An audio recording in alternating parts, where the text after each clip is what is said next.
have you heard what's happening in Congress right now? Because if you care about national security, or even just your own paycheck, this is something you need to know. I'm talking about a warning so serious it's left lawmakers stunned. Representative Pat Harrian, yeah, the guy who's a veteran, a father, a business owner, and an expert on foreign adversaries, just dropped a bombshell. And let me tell you, when someone with that kind of background starts raising red flags, I pay attention. He didn't waste time with niceties. Instead, he spelled it out. The US is facing an unprecedented wave of espionage. Foreign adversaries, especially China, are playing the long game. They're stealing our secrets, costing us billions every year, and this is the kicker, getting away with it. I mean, think about it. You betray the country, you sell out national secrets, and your punishment is a slap on the wrist. Harrigan says that's exactly what's happening. So, he introduced H.R. 481, the Foreign Adversary Federal Offense Act. This bill is a game changer. If it passes, anyone caught committing economic espionage gets a mandatory minimum of 10 years. If it's defense-related, 15. And if you're stealing intellectual property for a foreign adversary, you can basically double the penalty. Harrigan's point is simple. If you steal for a hostile nation, you're going to pay for it. Big time. He told stories that will make your blood boil. Navy sailors, analysts, even engineers, trusted people, caught selling secrets to China. And what did they get? Sometimes, just a few months, maybe a year or two in prison. Meanwhile, the FBI estimates that China's theft of U.S. intellectual property alone costs us $600 billion every year. That's not just numbers, that's innovation, military advantage, American jobs, gone.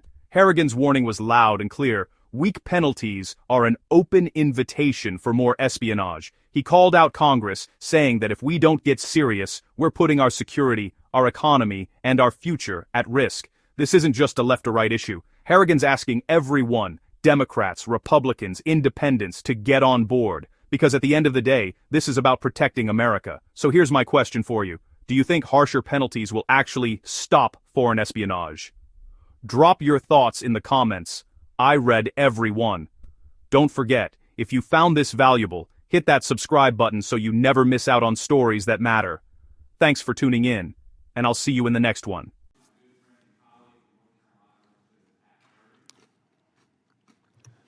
Representative Harrigan is a freshman with me. We are fortunate to have him. He is a patriot, he's a veteran, he is a father, he's a business owner.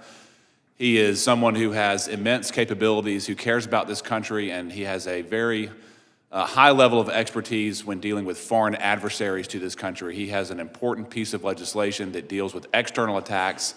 I know he will get your full consideration, and it's my privilege to introduce Representative Pat Harrian to the committee. Thank you. Thank you. Gentleman from North Carolina is recognized.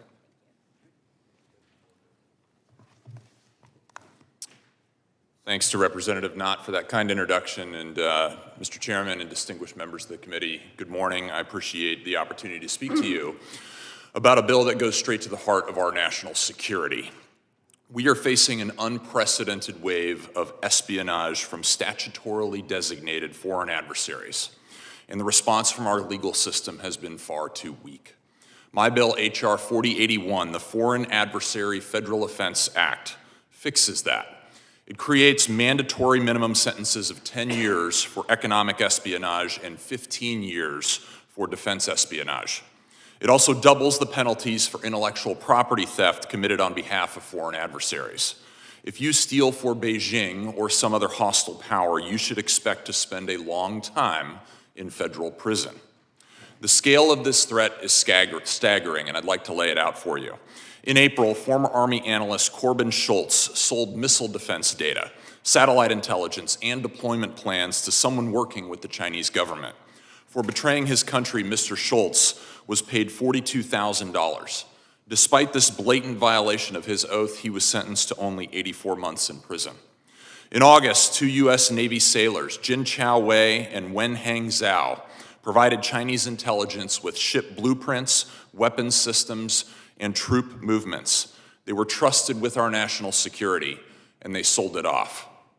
In 2022, Broadcom engineer Kisang Kim stole more than 500 chip design files for a Chinese tech startup.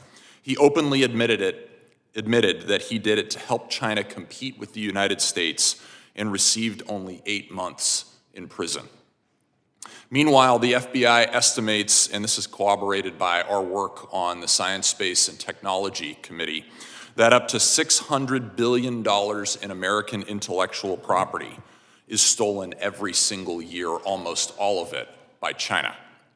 This is our innovation, our technology, and our military advantage walking right out the door. People who spy for our enemies can cripple our military, damage our economy, and leave our critical infrastructure exposed. Yet far too often they get a very small fine or a far too short of a sentence. Our current guidelines are not a deterrent. They actually invite more theft, more betrayal, and more risk. We need to make it unmistakably clear that if you betray your oath, violate your uniform, or sell out our country for a few dollars, you will face the full force of the United States government. H.R. 4081 delivers that clarity. A mandatory double-digit sentence will make potential spies think twice before choosing China over their own nation. I look forward to working with every member of this committee to get this bill across the finish line. My team and I welcome your input and certainly welcome your support. This is about protecting the American people and strengthening the security of the country that we serve and love. Thank you for your time.